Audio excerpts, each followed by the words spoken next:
It was one of those mornings when the city seemed to sigh beneath the weight of an unrelenting chill. The sky, a thick blanket of gray, cast a muted light over the streets below, where the hum of activity never ceased, no matter the weather. People rushed by, hands shoved deep in their coat pockets, heads bent low as they fought against the wind that seemed determined to strip them of all warmth and comfort. The world around them moved in a blur, a city of infinite lives, each person focused on their own struggles, their own destinations, each with a purpose that few had the time or energy to acknowledge. Amid this frantic movement, there was one figure who stood out, not because of his position or power, but because he had none. Marcus sat on a worn wooden bench at the corner of a busy intersection.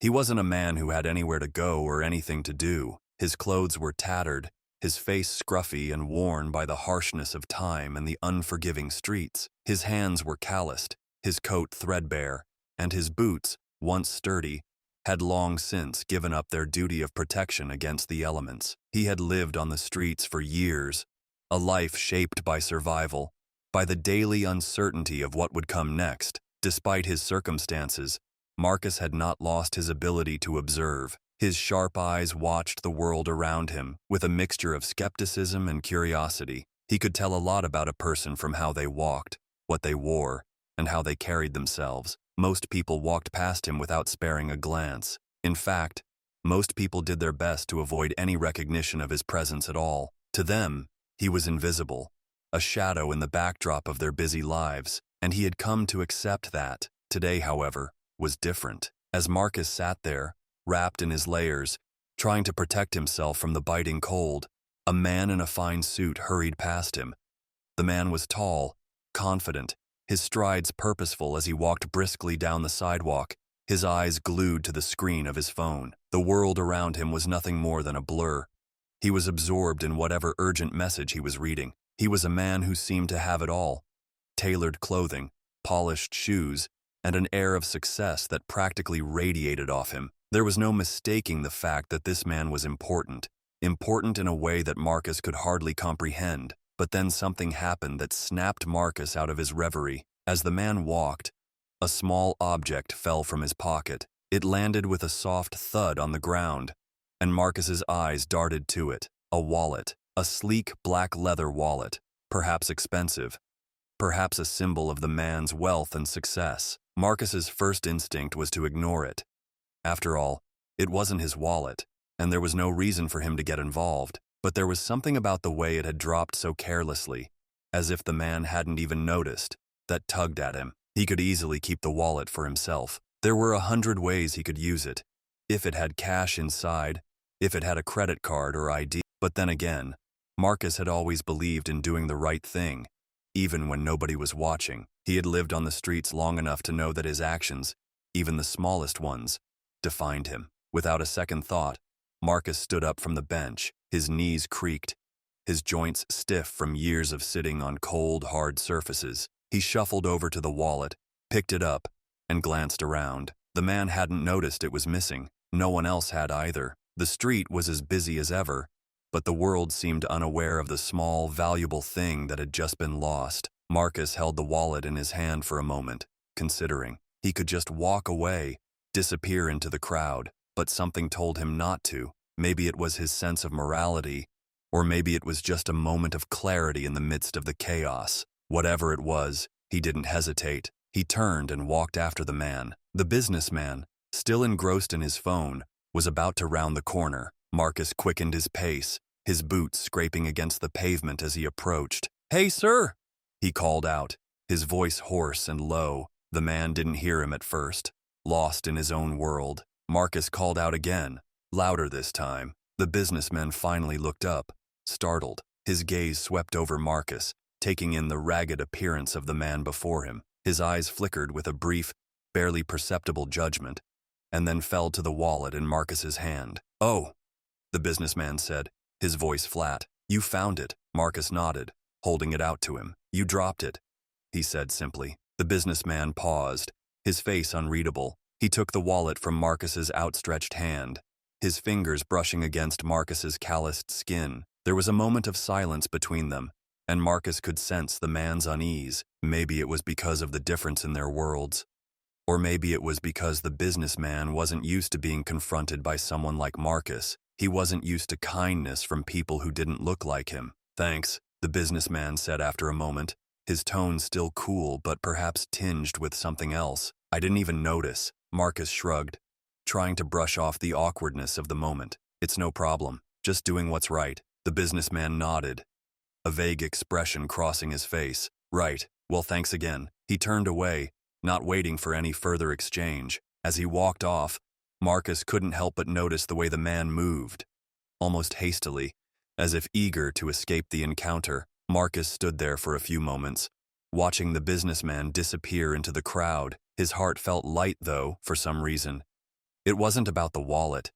It wasn't about the transaction. It was simply about doing something good when the world seemed to demand nothing of him. He had chosen the right thing, even when he could have chosen the easy way out. The next day, Marcus was sitting on the same bench, as he did every day, watching the world pass by. His stomach was empty, and the cold was seeping into his bones. He had learned not to expect much from life, but today felt different. There was something in the air, something that hinted at change. It was a subtle feeling, almost imperceptible, but it was there. And then, as if to prove his instincts right, the businessman appeared again. James, as Marcus had learned his name to be, walked past the bench, his steps slowing when he saw Marcus sitting there. "Hey," James said, pausing in front of Marcus. His voice was warmer now, less distant than before. "I just wanted to thank you again for what you did yesterday." Marcus looked up at him, confused. "It was nothing," he said. "I didn't do it for thanks." "I know," James said, smiling slightly, "but still, it's rare to see someone act like that these days. Most people would have kept the wallet, or at least ignored it. But you didn't. You did the right thing." Marcus shrugged, uncomfortable with the praise. "It was just a wallet. I couldn't leave it lying there." James seemed to consider this for a moment. "Still, I appreciate it. You know," he said after a pause, "I've been thinking about you, what you did, and I want to do something for you. I'm offering you a chance." Marcus blinked, unsure of what he was hearing. "A chance?"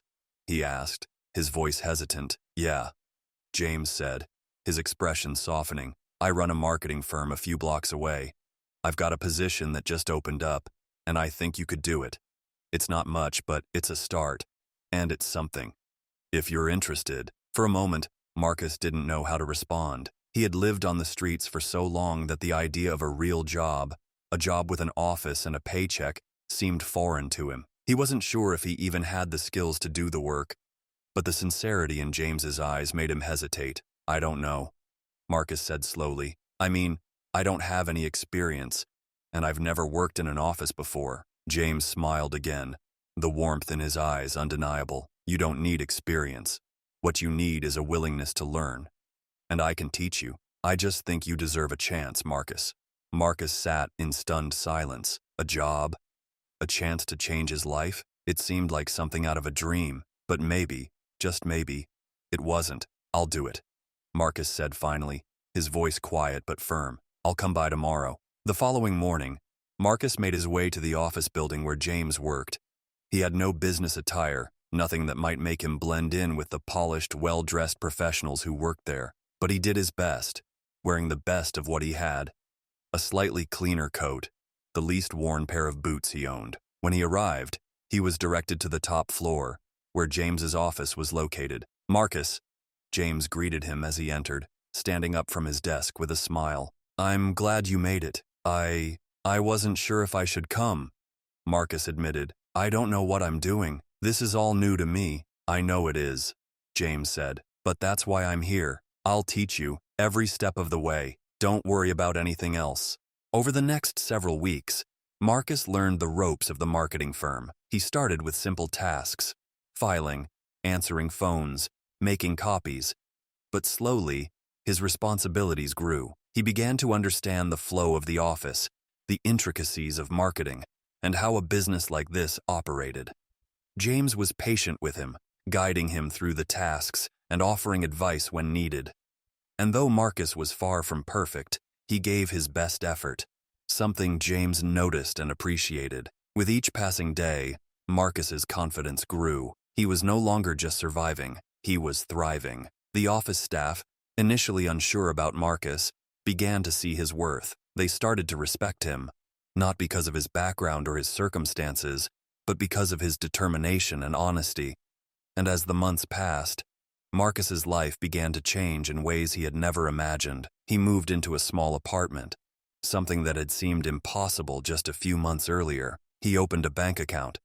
He even started to save money, something that felt both strange and wonderful at the same time. He had found his place in the world, not as an invisible man on the streets, but as someone who mattered. One day, as Marcus sat in his new apartment, reflecting on how far he had come, he received a text message from James. "I'm proud of you, Marcus. You've come a long way. Keep pushing." And in that moment, Marcus realized that the simple act of returning a wallet, a choice made in a moment of integrity, had set off a chain of events that had changed his life forever. He had gone from a man with nothing to a man with everything.